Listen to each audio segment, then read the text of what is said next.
Hi, everybody. Welcome to an exciting roundtable discussion with three awesome people. And right now, you're talking to or listening to the host, Paul Dolsky, with the lovely fiance. Tessa Baker. And with us, we got, like I said, three amazing guests. And I couldn't be happier to help spread the word about this interesting and pretty thought out book, I will say. Plus, we're going to be talking about an upcoming event that takes place in California as of April 13th. And we'll talk a little bit more about that. And let's get right into it. So we have Ron. I'm going to really screw up your last name here. So it's just Riekki. Just Riekki, like Ricky Ricardo or Ricky Tiki Tabby or any Ricky you want. I guess I've never seen it spelled like that, so that's a new way of, I guess, spelling everything nowadays. Well, nice to meet you, Sami, the language which nobody has ever heard of, but it's like an Arctic people. It's a little bit rare, I guess. I would say it's rare, but that's awesome. We need some rare names in this world anyway. And everybody, we got the lovely Betsy Baker with us. Hi, everybody. And then we got Jeffrey Sartain. Hi. Nice to be here. Well, thank you guys for coming on. And Ron, thank you for messaging us as well to help you promote your book and the event as well. Now, your book is essays on the occult classic film, The Evil Dead. And now, how did you guys decide on making a book for this particular film? For what kind of reason? Like, is it just that you guys just like it so much that you thought it would be kind of cool to really dive into it? Ron, I'll start with you. What's funny is that Jeff invited me to come speak at the University of Houston at Victoria, so I went and spoke there. Afterwards, we were in his office. He had some Evil Dead, I think it was the film, in his office. I think I just casually mentioned to him, oh, that'd be interesting to do an anthology on the Evil Dead, and he was like, sure. I mean, I think Jeff's going to have to chime in here and make sure my memory's correct. But I think it was that simple, right, Jeff? Yeah. It was after the talk you gave at our university. We were in my office, and there's a picture of me interviewing Bruce Campbell for another magazine years and years ago. And Ron commented on it about doing maybe a book on the Evil Dead because we were both fans, and Ron has deep connections to Michigan and the film and books and cultural products of Michigan. And I've always been interested in Evil Dead just as a fan, and had been kind of half thinking about following up an earlier book I'd done, an anthology on another author with another anthology, and Evil Dead seemed like a really good project to do. That's pretty impressive. Now, another thing that I noticed too is like the many lives of the Evil Dead is like over 200 pages, and it seemed to be divided into 3 chapters. That sounds like a lot of stuff too, especially for 3 chapters. Yeah, we got. Yeah, go ahead. Sorry, go ahead.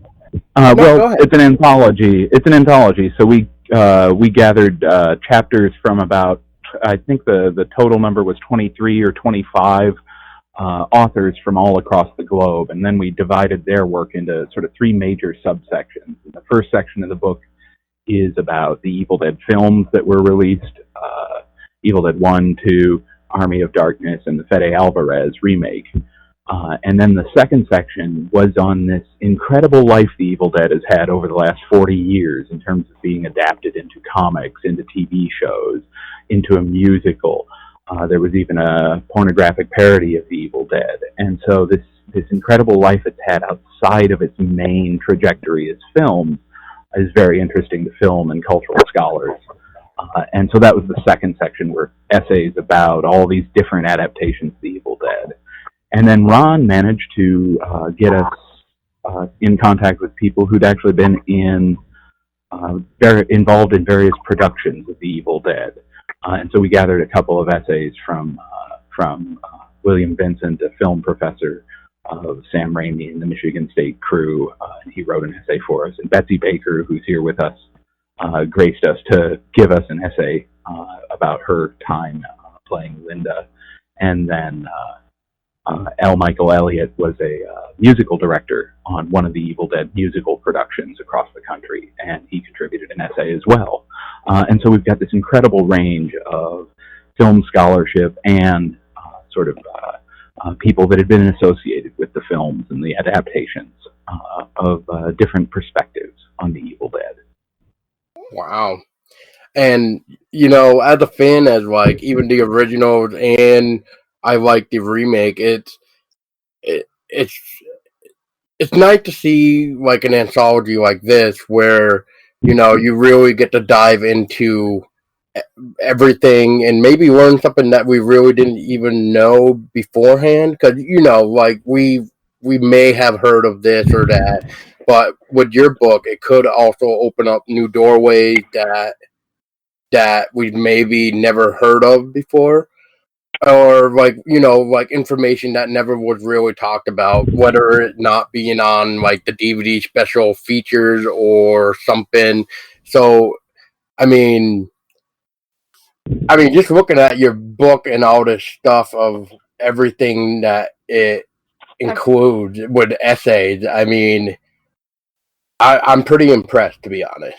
So now, how long? Well, we can't take the credit for it. It's the collaborative work of a whole bunch of people. Ron and I just helped put it together and contributed a little bit ourselves, but we certainly appreciate that.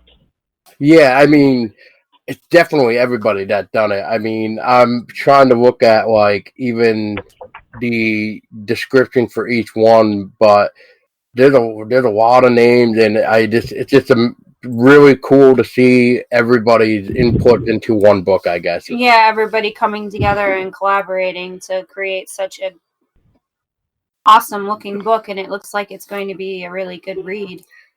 Yeah. What's interesting is it reminds me of the Evil Dead itself. It seems like what I've been reading about the Evil Dead is it's so interesting with Bruce Campbell's like If Chins Could Kill, about how collaborative it was and how much teamwork was and how much hard work it was. That's why I'm kind of excited for Betsy to chime in, because as being a fan, it's like I don't know, anything Betsy says, I'll be interested in. I don't know about that. No, even if she's talking about Vermont in the beginning. No. What's really interesting, and I was listening to both of you speak just now, but what's really interesting is that over the years, and it's been many, many years now, is the intrigue and the interest and the enigma continues about the stories and the fables and the tales of the making of Evil Dead, and even, Evil Dead 2 and Army of Darkness. But that being said, primarily Evil Dead, the original one, because it was the original one that started this mass, following. But I think some of the intrigue still lies today in terms of why I think this book is going to do so well, is because people are fans are interested in this production that was just really a little ragtag production. Literally, we've read it. We're going to read more, with this new book, but we were literally a bunch of kids that said, okay, here's my suitcase. We got into a van and drove from Michigan to Tennessee. We didn't sign any insurance papers. We didn't, have any demands that there should be hot coffee or our trailer should be nice and warm, because there was none of that. And the fact that this persistence, I think it was the persistence and the true grit of the small cast of 5 people, that's it, 5 people, and the small crew that were basically Sam and Rob and Bruce's pals and family members, put together this film. And it was with true grit, and it didn't just happen in 3 weeks. It happened over almost more than a year. I mean, let's just take even away the editing portion, which takes a long time on any film. But I think I was supposed to be in Tennessee for about 3 weeks, and I ended up there almost a full 2 months. And we were still filming in March and April and May and June, 9 months later, for a number of reasons. They would either add something, they would delete something, or we ran out of money. So it's intriguing to me, even though I was a part of it, that there is still this interest in all the tidbits of information and the trivia and more information that's uncovered. There's still a lot more information that's uncovered that I think Ron and Jeff have really gone to great depths of trying to uncover and find out more. But it's really interesting. Well, I must say it is quite. I got to figure out the word here. It's quite interesting to read that, like, even now, I know this episode will be released beforehand, but I guess right now, I guess it would be appropriate to say it's almost a happy early birthday to The Evil Dead anyway, because I believe it's going to be 36 years old on April 15th of this year.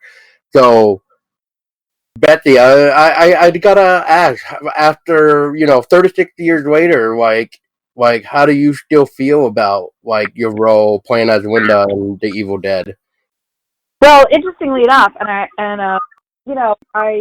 after the movie was over, we all left and went on our way. So there was a long time while I was, being married, raising a family, having another business, that I just forgot about it. It just went away. And back then in the old century, we didn't have cell phones. We didn't have computers to keep in touch with people. So it's just been in the last 15, 20 years that I've even been aware that it had such a massive cult following around the world. I mean, Teresa Tilley, a.k.a. Sarah York, and Ellen Sandweiss, the three actresses, we've been to other countries around the world and go to conventions to meet the fans. We just had no idea that it had such a following. And again, I think it leads to that mystery, that enigma, that intrigue of, you guys really did it, and you did it on just a little bit of money, and the intrigue. For so many years it was banned in so many countries. It's that's sort of funny, but it happened back then. So there are, I think, a lot of actors and actresses that say, "Oh, I don't want to either talk about that movie again. I was embarrassed to be in that movie," and that wasn't the case when we, I to be honest with you, I think all three actresses were glad that we actually stuck with it, and we didn't think it would be. We never thought it would be finished. There was a point in which we never thought it would be finished, and so the fact that we stayed there and nobody walked off the set and nobody quit was also really a credit to all five actors and the crew as well, to be perfectly honest with you. The way you describe that long process and almost feeling like it's never going to be finished is kind of the way a book feels as well, on a much smaller scale. But we can certainly identify with that, because there's a lot of endless reads and rereadings and editing and so on and so forth that takes place for anything, especially a book like this, which is just shy of 100,000 words. I'm curious, how long did it take from that thought that was formulated maybe in Jeff's office to today, basically? How long was that process? About 2.5 years all told, and we had a conversation about it, and then we kind of went away from it for a few months, put together a draft of a book proposal, worked that over a few times, contacted some people we thought might be interested in contributing, and some of them said yes, some of them said no, and then we put out a call for other contributors and gathered a lot of good essay submissions and selected the best of those, and then went through the process of putting those into the volume, editing them through, and getting the volume out. So all told, it was on the order of 2.5 years. Wow. Yeah, one thing I'll chime in about that is, one of the cool things it's been for me is this is my first horror book I've ever done, and Betsy's talking about this when she thought, I didn't realize how much of a family the horror fan I don't know what the word is, just club is. Fan like base. The fan base. Like you start talking with horror people, and I went to some horror film festivals and stuff like that, and it just feels so damn familiar. It's amazing. I really like that. So I didn't realize that I would be making friends with these people along the way.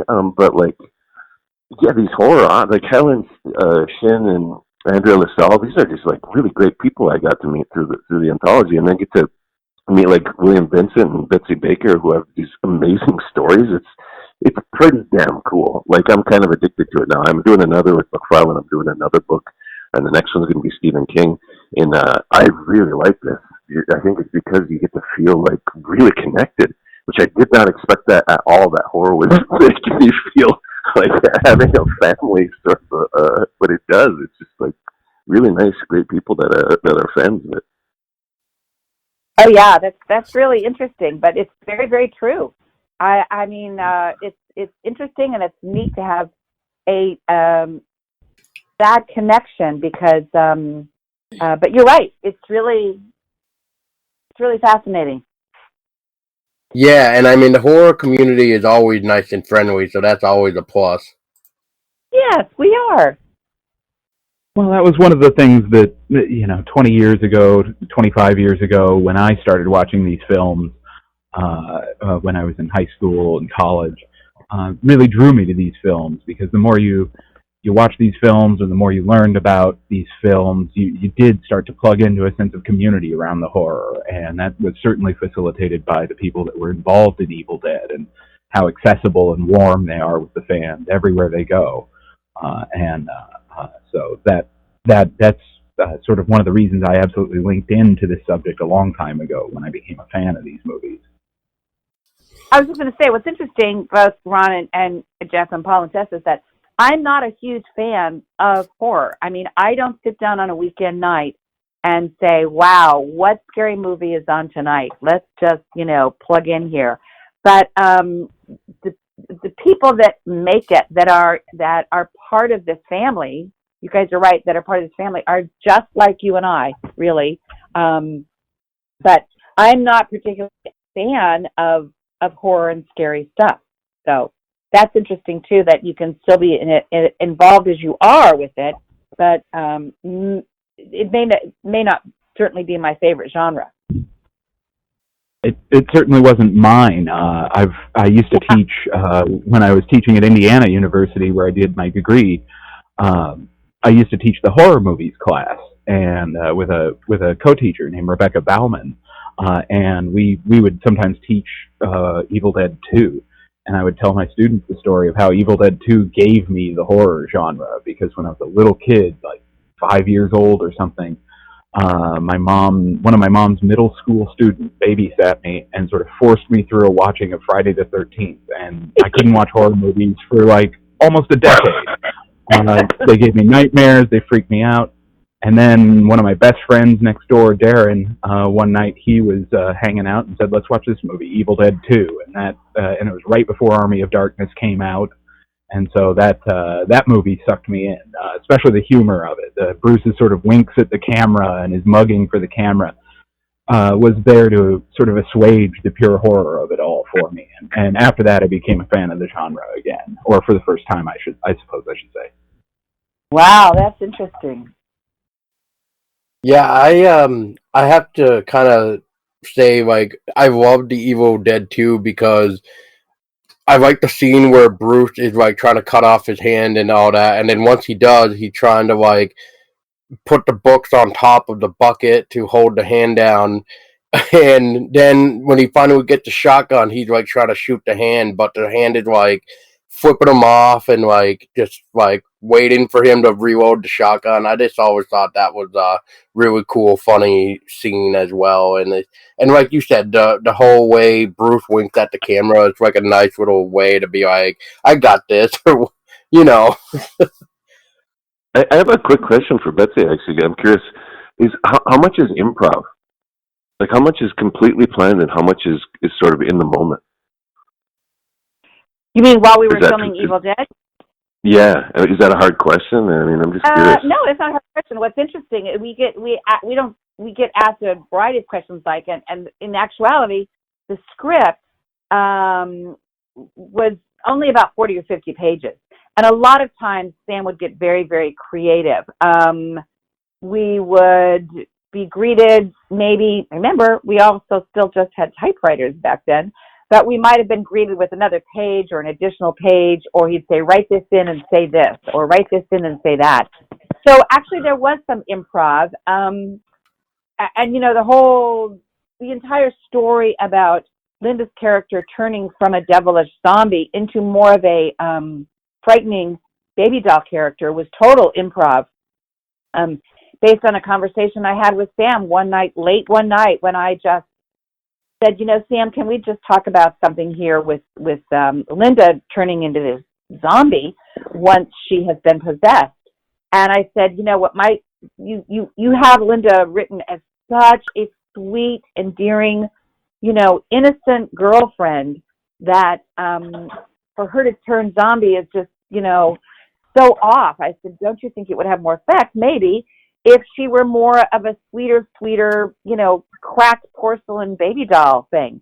And he said, well, what would you do? What would you say? I said, well, instead of just a monster scream or a growl, we would just flip her into almost a giggly, laughing, you know, a doll with a little pull thing that you just want to break open and stop that, you know, scary laugh. And he said, like what? And so I said, I don't know, like maybe just a laugh like this or a giggle like that. And I distinctly remember Sam going, oh my God, that is so creepy. Okay, let's try this. So you're right. There was a lot of improv. I had thought about that in the past. What's funny, Betsy, is I was watching. They had like online top 10 scariest moments in the history of film, and that was in the top 10. Like you doing that was on. It was like I think it's called Box Office Mojo or something. Maybe I'm screwing up which one it was. But that choice that you did had you listed as one of the top 10 moments in the history of film, which is kind of pretty intense. I did not know that. That's really interesting. I did not know that. Yeah. See, and that's the other thing. Everybody, every time we discuss something or have a convention, we always learn something new about Evil Dead. It's incredible what the fans know, and I'm sure as you, Jeff, and Ron started to, you know, collaborate and then ask for collaborations from other people, you found some like fascinating information. Absolutely. It was a fascinating process to find out what information was out there and how then we can build film scholarship and film theory on the back of existing scholarship and these films and this franchise. It was truly a remarkable and fun process. Yeah, I bet. I do have to say though, Betsy, your role as Linda when you were turned in the film, and like you were saying, you were like this like cracked baby doll version of a zombie instead of the gruesome looking ones like everybody else. I just have to say that I loved how you did that. It was just great. Like you were like taunting like Ash, you were menacing, but it was different from how everybody else was doing it. Well, thank you. You're welcome. Thank you. Now you guys just kind of, you know, go into the second thing real quick, and we'll maybe get back to the book. It's but you guys were mentioning that you guys are doing a event next weekend for April 13th. I believe you said 4 p.m. That would be Pacific Standard Time. Can you tell us a little about what that event is and what's going on?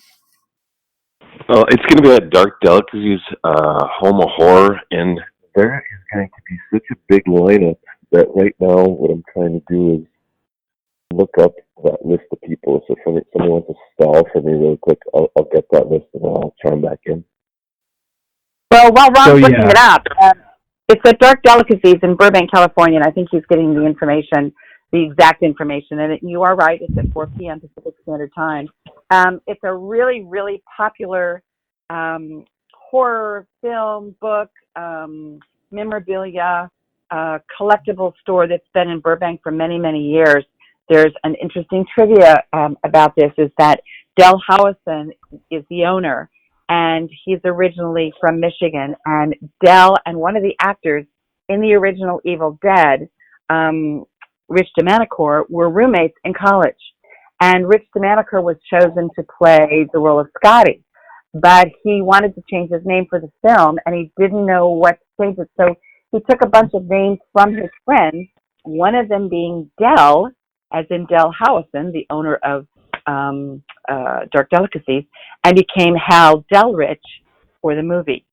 That was his, quote, professional name for Evil Dead as his character. And they've been friends for years. They've been friends for years. And I got the information now. So it's Dark Delicacies Homo Horror, and it's at 3512 West Magnolia Boulevard in Burbank. And the cool thing is this is going to be kind of a major event that day because Monsterpalooza is going on. So at 4 p.m. it'll be me, Betsy, and Jeff, and then Bill Vincent, who's one of the fake Shemps from Evil Dead, will be there, and that's at 4 p.m. And then at 6 p.m. we're going to have so Emmy winner in Ash versus Evil Dead, Army of Darkness, Evil Dead 2, the Evil Dead film composer Joseph Leduc is going to be there, and I'm pretty pumped about that because I'm a really big score fan. I actually will sit around at home and listen to horror film scores.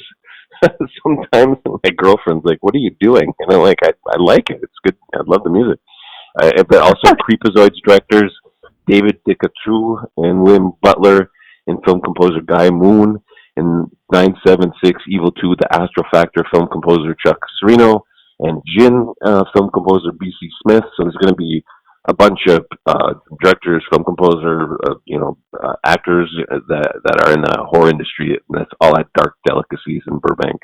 So after our event at 4, I'm definitely going to stick around for a bit at 6 o'clock because I'd love to meet some of those film composers especially. But yeah, that's April 13th. And our event's from 4 to 6. Yeah, we're 4 to 6, and then starting at 6 after is the director, and then a bunch of film composers like Joseph Leduc will be there. And I do like Joseph Leduc. His film scores are definitely creepy. I do listen to them. Well, it sounds like a lot of fun, so I hope you guys will. And I'm surprised I'd never actually heard of that one, but I have heard of like Monsterpalooza, so interested. I'll have to check out the details, even though I'm like so far away on the other side of the United States. But I'll have to still check out all the cool stuff that's going on too. Now, Jeff, how did you get into wanting to, well, you said you teach and stuff, but what made you really want to go into like the writing or editing field of like the making a book type of thing? Well, this is my day gig is English professor, and I work for the University of Houston, Victoria, and so writing about contemporary film and literature is my research area that I worked on all through grad school, and so living authors, especially independent press authors, small literary authors, are what I focus on. But I'm also really, really interested in film and always have been. And so independent film and outside the mainstream film is where my interests always tend to lie in film. And so besides being a fan of just the Evil Dead series in general, that interest in independent American culture, things produced from the roots up, that really drove me to want to kind of incorporate some of my interests with horror and Evil Dead into my research interests and my research publications. And so I've always been interested in writing. I've written for a lot of small magazines. I've written for some large magazines. And these days I'm the managing editor of American Book Review. So writing books and writing scholarship is kind of what I do already. And that's an interest that goes back at least 20 years from when I decided not to major in computing in college and decided I wanted to look at stories and how stories were made and talk to living authors. And if I could find a way to do that for a career, that's what I was going to do. That's nice. I mean, congratulations on your success too. And I mean, I mean, once you find something that you love, I mean, I would just say keep going for it, and then eventually you'll get it after all the hard work. Ron, what about you? What inspired you to want to start writing or editing? To start, uh, oh God, that's kind of a big question. The the the real answer, as far as what made me want to start writing, is when I was in the military. I was in the Navy, and then after that the Air Force. But when I was in the Navy, Desert Storm broke out, and I had wrote to a letter to my mom about saying that a plane had been shot down off of our base, which later it ended up being that it wasn't shot down. It was just system malfunctioning and it crashed. But my mom wrote back a letter saying, "Were you on the plane?"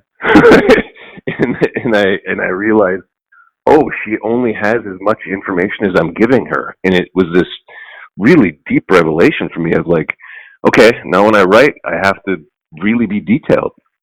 Otherwise, she's not going to be able to fill in those gaps like magically. She's not going to know what's exactly going on. So when I started writing letters home from that point on, I started like taking it really seriously because I'd sort of not put any effort into my writing ever. Even in high school, it was easy to get A's, so I would just like half-ass my homework and get A's on it. And so that changed everything for me. That's when I started like really respecting writing. And then I got out of the military and I ended up doing a English degree like Jeff and just sort of loving language. And then for me, I'm really interested in horror, and so it's pretty fun now to be analyzing it because I think like a film like Evil Dead or Evil Dead 2 or Army of Darkness, they say a lot of things about our society, and so it's kind of fun to do that analysis and give meaning to it. For Jeff, it's pretty cool that he gets to relate that to his students. So it's just basically taking whatever, if it's a letter in the military or it's a film, and just trying to really delve into the significance of it. So for me, I mean, I love words. I love art. I love, cinema is just, when I go into movies, I love when I step out and I get transformed. And for me, it was kind of Evil Dead 2 for me too, was one a movie that I saw and I was just like, I've never seen anything like that in my life. The comedy elements that Sam Raimi does, I think, are absolutely freaking brilliant, because horror is not my favorite genre either. It's probably, if I had to pick number one, it's probably comedy. So if you do horror and comedy, I am so on board for that. Like, that is my favorite combination. So yeah, and now getting edited books like this is really fun. This is like, I have seven books out now, and I want to do a lot more. Actually, I'm contracted for like, I think 5 more books, so I will be, just with contractual obligations, I will be doing quite a bit more of them, but I love to do it. It's like, I definitely found the thing that I love to do in this world, and I love making books. Even if you examine the moment I'm doing right now, I'm a huge Evil Dead fan. It's pretty freaking cool that I'm on the phone with freaking Betsy Baker. Like, that's kind of magical that's happening. So I love that. Like, this is like really cool freaking thing. Yeah. Here, I was just going to say, oh my God, I learned so much just in this brief phone call about, how you and Jeff met each other, and it's such a story. It really is. It's to me, those kind of stories are fascinating, and the fact that you both decided to collaborate different opinions and thoughts and memories is, well, the feeling goes right back to you, Ron and Jeff, because it's been a lot of fun. And it's been fun to watch you, Ron, go through this journey, because you've been really gracious in including me in a lot of this. And so I'm very grateful to that as well. It's like a gush session here, isn't it, guys? It's sitting there, but yeah, it's much appreciated actually, because books of film scholarship. I mean, we hope this would be a bestseller, but we also know, this is not going to be on the end cap at the airport for people to pick up, for example. But it's for people who want to go deep on these films and see how they connect to film scholarship, to film theory, to philosophy. It's a real effort and a real labor of love to do a book like this, especially if you can connect it to to other things you're doing as well. And so we've really enjoyed working on this, and now we're really enjoying the opportunity to talk about it and share it with everybody. Hey, Jeff, you don't know this. This is, and I'll just be fast with this, but this is an interesting point. So I have 2 books that just came out last month. Actually, kind of 3 if you count this other small press one. But so I've been tracking on WorldCat. They have this like when the libraries pick them up. And so for one book I have, it's called Undocumented. It's Great Lakes Poets Laureate on social justice. So all the sales for that book are in the U.S., like all of them. The Evil Dead book, it's just like, I think all of the books except for one are overseas. Right now, Malaysia, Australia, Germany picked up that book fast. I mean, right off the gate. And that was a huge revelation for me of the Evil Dead. Of course, it's a global book, and for some reason I was delusional in my head, thinking it was going to be a U.S. fan base, and I was completely wrong about that. Like that is really truly a worldwide film, and that's pretty cool. I didn't suspect that, and then when I started looking at the listings, I was like, Malaysia, Australia, Germany. I'm like, oh wow, that's really interesting. Fascinating. That's really good news. Yeah, that's a big accomplishment right there. Congratulations. Now, Betsy, I have to ask, what got you into wanting to become an actress? Well, I enjoyed acting. I enjoyed seeing shows. I enjoyed being part of, a troupe or a group of people, either, putting together something. I mean, even from the time I was a little girl, and I enjoyed going into that, I still call it, into that magical land of pretend. And so after I received a degree from Michigan State, go Green, big game today. And and was singing also, but came back to sort of work more in my acting. And as I said, I think in the essay is that I had an agent in the Detroit area because I was doing commercials and a lot of industrial films. It was a huge industrial film time back then in Michigan in the Midwest.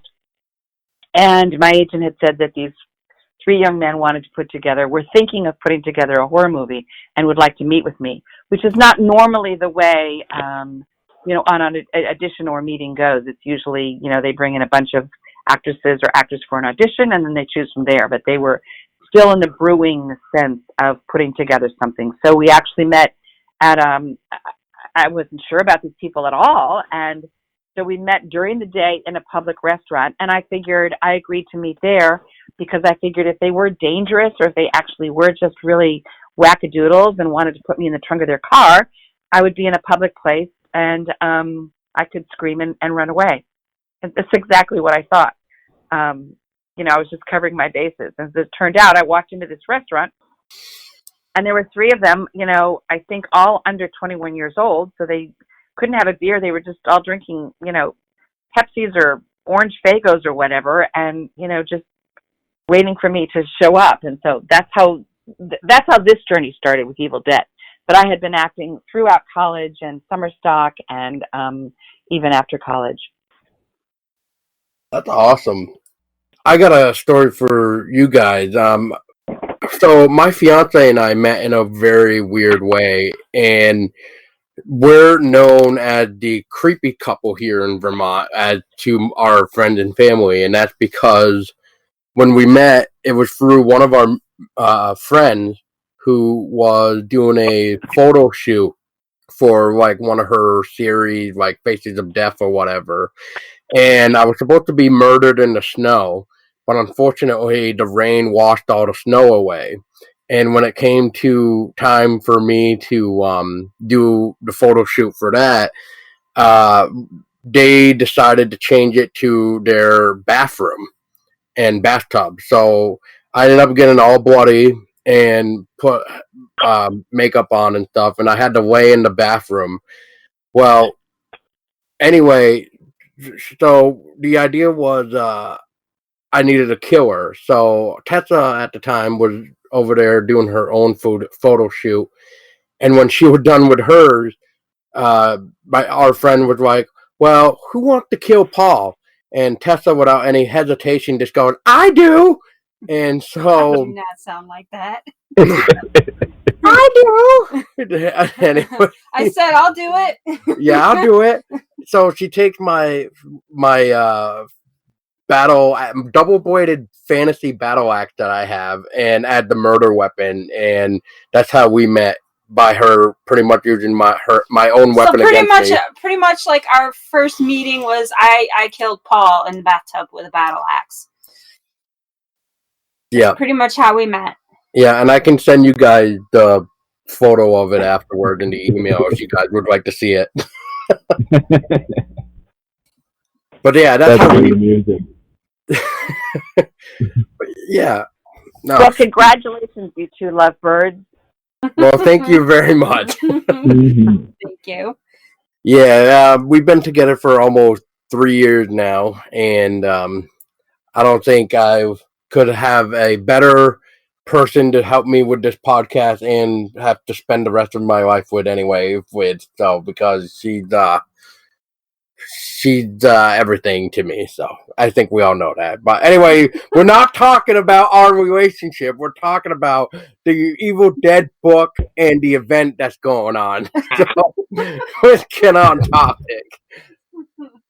Now, is there anything that we are that we haven't really touched on that you guys would like to ask, especially with Betsy? Betsy, do you have any questions for like Ron or Jeff?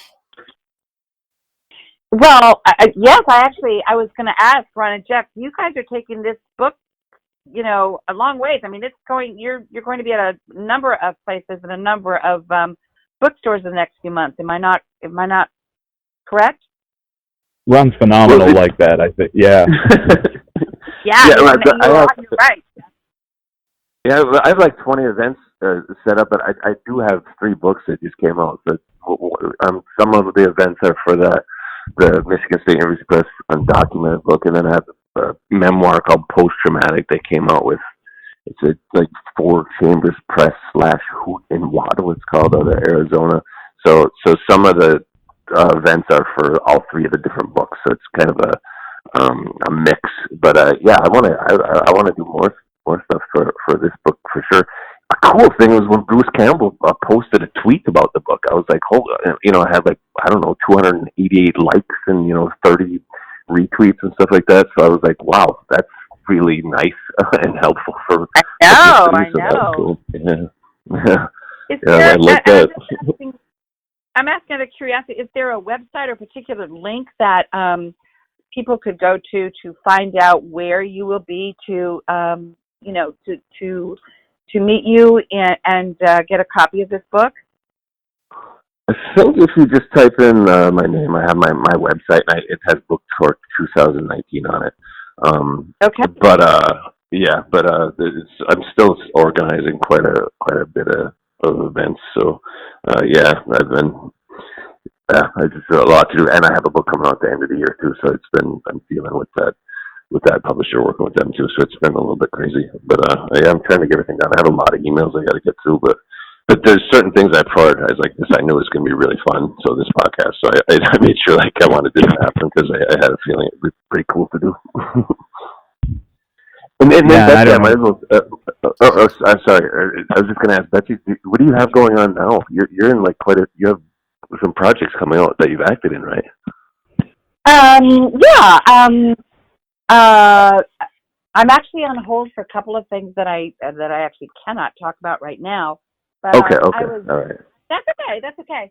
I was fortunate enough to be a part of the cast of the HBO drama last summer called Sharp Objects with Amy Adams and Patricia Clarkson, which was really a lot of fun. And that was, sort of a whole mystery and thriller based on a book by Gillian Flynn. And that was a whole different sort of genre, but it was mysterious as well. And it, I was in 4 of the 8 episodes, but each episode was really creepy for me to watch because they did such a good job with it. So, and I enjoy comedy too. I enjoy comedy a lot, and did a Life in Pieces last year. And a couple of years ago, I did The Murder and American Woman and the Middle, and But I've done American Horror Story and True Blood, and I have another film coming out, I think later this year, but I don't think they have titled it yet. It's currently called The Untitled Miranda July Project with wow, I love her. Yeah. And I did not know her. I wasn't aware of her before I worked with her on this. Oh, great writer. Oh, but I think you can find it on IMDb. It's still called The Untitled Miranda July Project, which was really, really interesting. So, I'm still plugging along here. Still plugging along. Hey, what were you saying, Jeff? I interrupted you. Sorry about that. Sorry, we've moved on. It's no worries. Oh, okay, sorry. This is just, I'm just glad that you guys are all able to talk with one another, and we're all able to talk about, the Evil Dead and stuff, and it's quite interesting to hear all you guys saying that horror is not your favorite genre, but that's okay. But I guess we all have our own preferences, and that's what makes us all different. Because if we all like the same thing, well, then that just gets boring real fast. But I'll correct the record there. When I was younger, it wasn't my favorite, but for me, it is pretty much my favorite ever since I was about 15 or 16 and started in with these films. Yeah, I watch quite a bit of horror too. For someone, it's not my number one. Like, I'm a big comedy freak, but I definitely watch a lot of horror. Like, I can hold down a conversation about the horror genre. Yeah, I think my fiance and I have to always watch something horror. Even if it's just even on like YouTube, like Crick TV or something, it's always something horror. If it is something not horror, we do watch other things besides horror. I think what Paul's getting at is we mainly watch a lot of horror, but we do watch comedy and stuff like that. Like, we're not like strictly horror, but we do enjoy the genre. Yes, we love it. But I think that's because I fell in love with the horror genre when I was like 7 or 8 years old, when I first got introduced to Bram Stoker Dracula. But that's a whole new different story. One thing I was noticing too, I don't know if Ron or Jeff, if you would be able to answer this, but I noticed when I was looking up your book around for certain websites, a couple areas were saying that it was already out, while other areas were saying pre-order. So could you clarify that? Like, is it It's out now. You can get it. You can get it on Kindle. You can get it on Amazon. It is out now. I'm holding a copy in my hand. Awesome. Yeah, if my memory served me right here, I think it was like Barnes and Noble that I saw it saying pre-order. So that's why I was kind of like, what's going on here? So nice. I would recommend that people try to buy your book from smaller bookstores. Anyway, I'm not big on the mass corporate, Amazon type stuff. It's like if you can just go to your local bookstore. Any of your local bookstores, if they don't have it, they can order it just like Amazon. So that way you can keep your local bookstores alive. I'm a big fan of local bookstores. So, absolutely, I can't second that enough. And I'm going to triple that. Or buy it from Dark Delicacies next weekend when we're there to sign it. Yeah. Nice. Well, I'll have to look around our local bookstores here. We got 2 of them, so maybe I can pick one up and have it for maybe the future if I ever meet up and see you guys here in the East Coast at sometime down the road. So it'd be nice. I honestly can't think of anything else because I think we touched on the book pretty good from what I can do anyway. And the event you said is next weekend, the 13th at 4:00. Now, is there is tickets available through the No, it's website? free. No, it's free and open to the public. That's awesome. Yes. That's awesome. Why can't there ever be something cool like this around here? I have no idea. Set it up.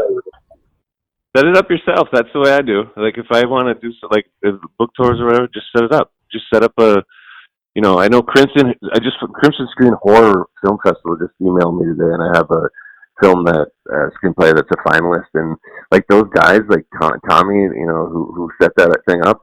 That's one of the best film festivals in the whole entire United States. It's for horror. It's amazing. You should actually think about going to it if you're a horror fan. It's down in Charleston, South Carolina. But they just set it up. He was saying the exact same thing about, I wish there was a film festival that was cool in South Carolina. And then he was like, I'll just do it myself. And now it's one of the best horror film festivals in the United States. So set it up right where you're at. Have whatever your idea is. If it's a film festival, or you just want to have horror authors or something like that. It's not that hard to do. People want to. They want community, and they want people like to do events like that. So yeah, just put it together. That echoes, that echoes the DIY attitude that comes at us from the Evil Dead. If there's not a film out there, you make it. If there's not a festival out there, you make it. If there's not a podcast out there, you make it. If there's not a book out there, you make it. That's true. That's very, very true. I just was going to say, if we are heading towards wrapping up, I do have 3 films that I'm associated with, and I know the directors, producers too, would really appreciate it if I could give a shout out. But so I have a short film called America. It's kind of crime horror that got shot in Romania by MC2 Film, and so that's out now, doing like a small little short film festival circuit. And then I was a killer in the film Short Straw with Joe Pantoliano from The Sopranos and Matrix, and Rockman Dunbar from Sons of Anarchy, and Naomi Grossman from American Horror Story. So that's done and fully, what's it called? Completed. It's post production. And then Flesher, I played the lead role, the title role of a serial killer. So I moved up from being a killer to being a serial killer in that one. And that's my first time playing a title role in a film. So that's John Johnson right now is it's in the post-production phase. But I did want to give a shout out to those 3 movies and thank those directors, Steve Balderson for Hoya Kuchata, George Guinard, and John Johnson. So yeah, I appreciate that. It's really acting in horror is pretty freaking cool too. Like that's I would definitely do more of that. But by the way, Betsy, I when I look on your IMDb, I see like a gap after Evil Dead.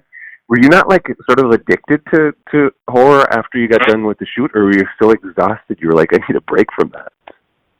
No, actually, I did a couple of TV movies and I had done some commercials, and then I actually got married and had children, and there was a break in that time that I actually stopped acting for a bit, and I formed my own company. It's a long, convoluted story, but I formed a company that actually provided motorhomes and trailers, something we didn't have for Evil Dead, to commercial and production companies. And so I provided them what we did was I would buy a new motorhome that you would go camping in or traveling in, and we would gut them, and we would take out the bedrooms and the kitchens per se, and we would put production facilities in and hair and makeup areas in. And so I did that for many years. And then I stepped back into acting. So there's, that's a really good question. That's why that lull is in there. What made you what was the bite that made you want to get back into it again? Interestingly enough,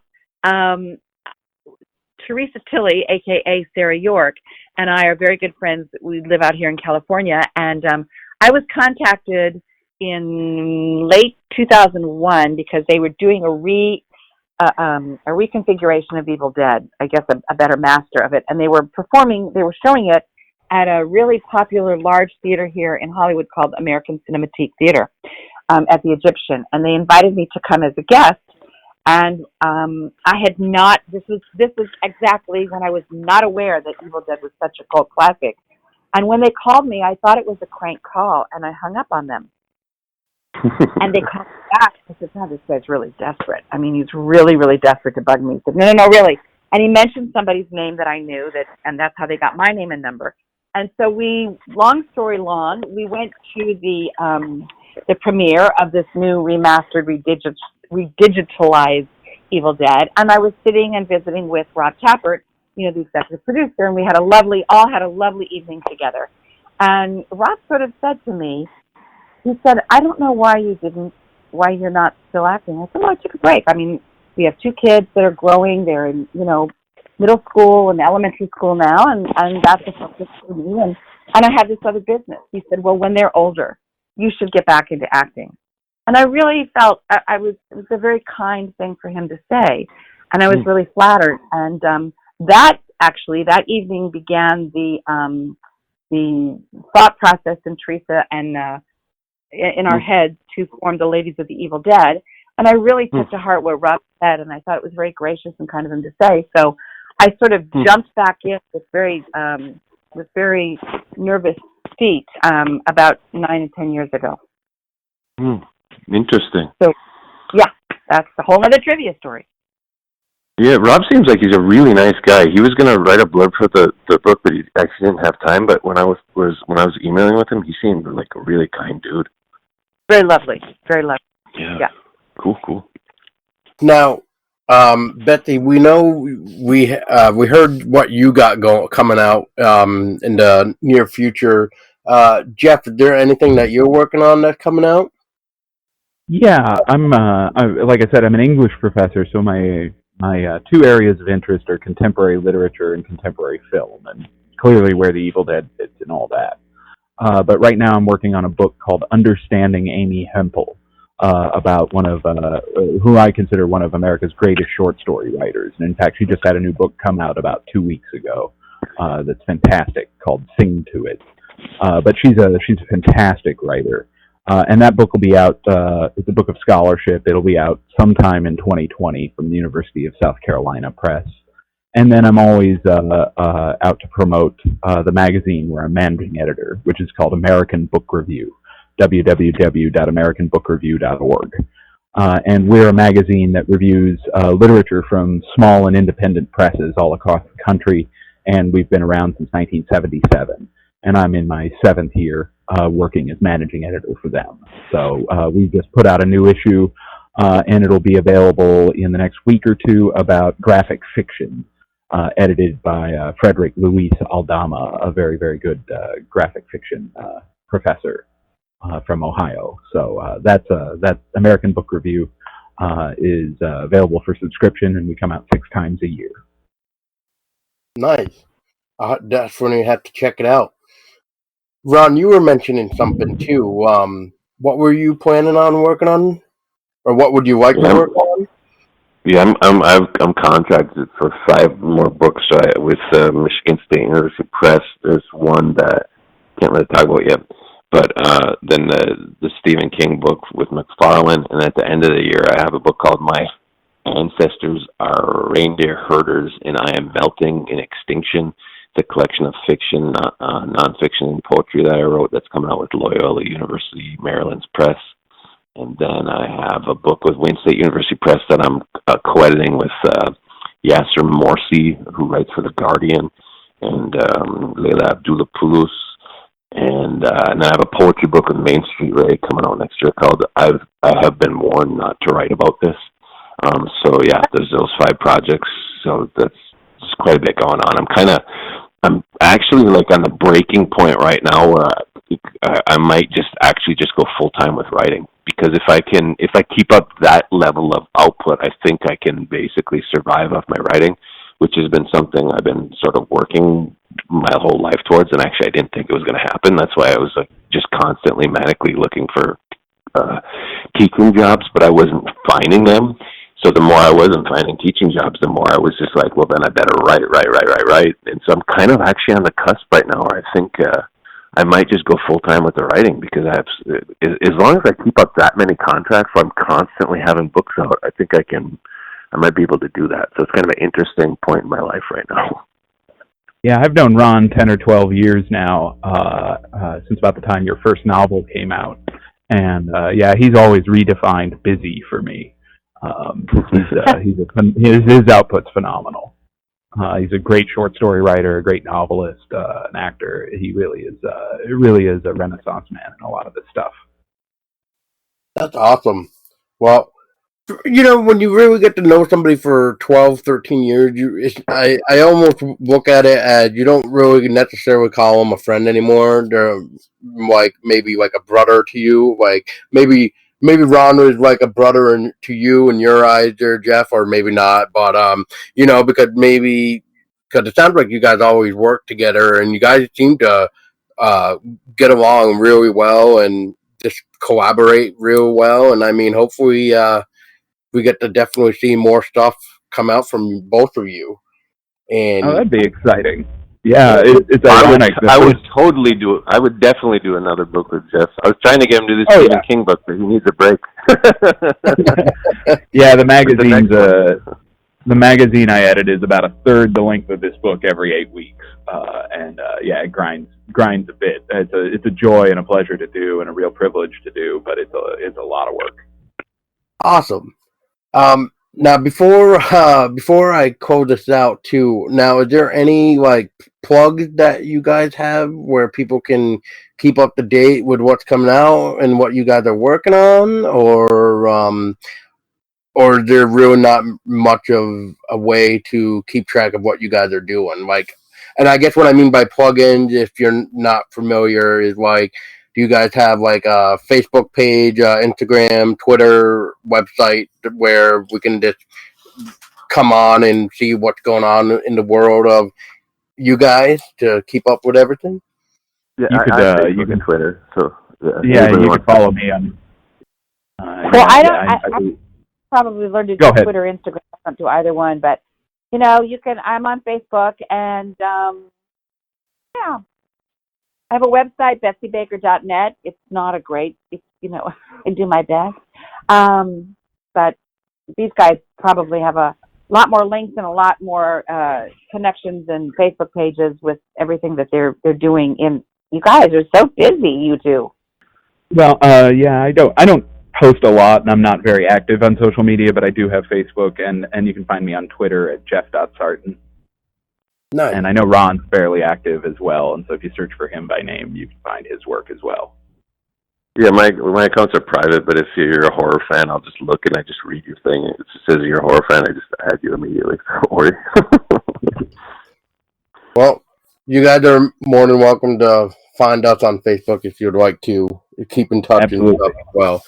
And I also wanted to take this time to say thank you guys so much for allowing us to talk with you. I'm going to apologize if I feel like I'm like kind of dead of trying to figure out what is coming out of my mouth when it comes to trying to figure out what words I should put together.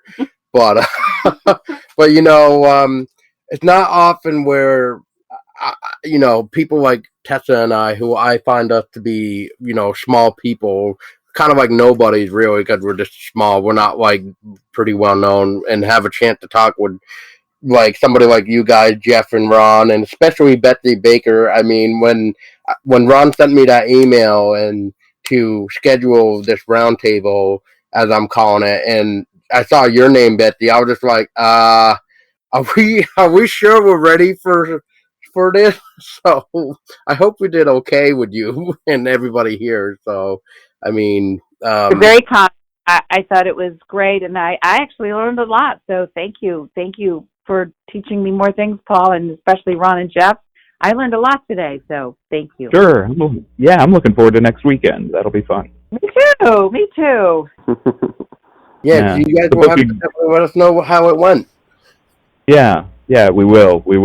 The book again is The Many Lives of the Evil Dead, Essays on the Cult Film Franchise, edited by Ron Riekki and Jeff Sartain from McFarland Press. Awesome. Well, thank you. Yeah, thank you guys. We really appreciate your time. Well, thank you very much. Appreciate it. And thank you for everybody else that stuck around and listened to this amazing little roundtable. And I must say, if you are around for the event next weekend, make sure you go to it. Otherwise, Betsy and Ron and Jeff will find you and slap you. No, I'm joking. They won't prank you. But please go support them and definitely say hi for us, for me and Tessa, because we won't be able to make it. But definitely if they come around the East Coast, we'll definitely have to plan to meet up and say hi for once, and or for now that we kind of semi met, but now we can actually meet in person. There we go. Anyway. Thank you so much for listening. I was Paul Dolsky today. And I'm Tessa Baker. And like always, people, stay scary.